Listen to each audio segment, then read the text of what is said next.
Hello दोस्तों, प्रधानमंत्री फसल बीमा योजना लेकर आया हूँ आज। इस योजना के बारे में कुछ मुख्य बात है। जैसा कि ये योजना दो पहले से चल रही योजनाओं को मिला के ही बनाई गई थी। ठीक है, कोई नई योजना नहीं थी। दो कौन सी थी? तो NAIS यानी नेशनल एग्रीकल्चर इंश्योरेंस स्कीम, और मॉडिफाइड NAIS यानी modified NAIS national agriculture insurance scheme. ठीक है। फिर एक कृषि किसान कल्याण मंत्रालय था इसका, जो मेन एजेंसी जो इस पे काम करती है।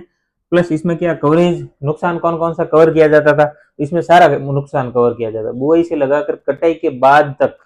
अगर कटाई के बाद में भी अगर कोई नुकसान हो गया, काटने के बाद फसल पड़ी थी, बारिश आ गई, तूफान आ गया, कुछ भी हो गया, चक्रवात वगैरह, उससे नुकसान हो गया, तो वो सब कवर होगा इसमें, है ना।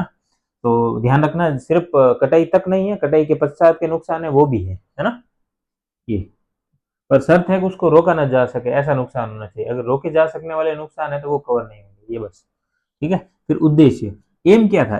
ये जब ये योजना लाई उस टाइम क्या था कि भारत में GCA यानी भारत का ग्रॉस कवरेज क्रॉप एरिया, जितने भी एरिया में फसल उगाई जाती है, फसल बोई जाती है, उसका 23% ही था, है ना, इंश्योर्ड। जबकि उसको 50% तक ले जाना इसका एम है। फिर प्रीमियम, प्रीमियम पे क्वेश्चन यूपीएससी पूछता है। प्रीमियम पे स्टेटमेंट दे रखा है, पहले भी दिया है, वापस भी दे सकता है कि सारी फसलों पे प्रीमियम एक जैसा है, लेकिन नहीं। खरीफ पे 2%, रबी पे 1.5%, और जो कैश क्रॉप है ना, कमर्शियल क्रॉप है, उन पे है 5% है।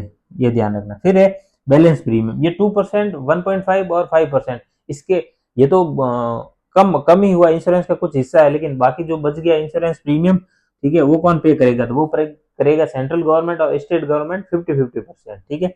और नॉर्थ ईस्ट के जो स्टेट है, वहां पे ये रेशियो रहेगा 90-10 का। ये लगभग सरकार की हर योजना में, लगभग बोल रहा हूँ, है ना, लगभग हर योजना में ये 90-10 का, नॉर्थ ईस्ट वाले एरिया में 90-10 रहता है ना, बाकी में 50-50, 60-40 अलग अलग रहता है। यहाँ 50-50 ध्यान रखना। ठीक है। फिर स्टेट के लिए ये वॉलेंट्री, अगर स्टेट चाहे तो इसको अप्लाई करे, चाहे नहीं अप्लाई करे। स्टेट ने अप्लाई किया है तभी सेंट्रल अपना हिस्सा देगी। ठीक है। ऐसा नहीं है स्टेट तो अप्लाई नहीं कर रहा है लेकिन किसान को सेंट्रल गवर्नमेंट देगी, नहीं। स्टेट इस फसल बीमा योजना को अप्लाई कर रहा है तब देगी। ठीक है। फिर है पेनल्टी। पेनल्टी क्या होता है इसमें?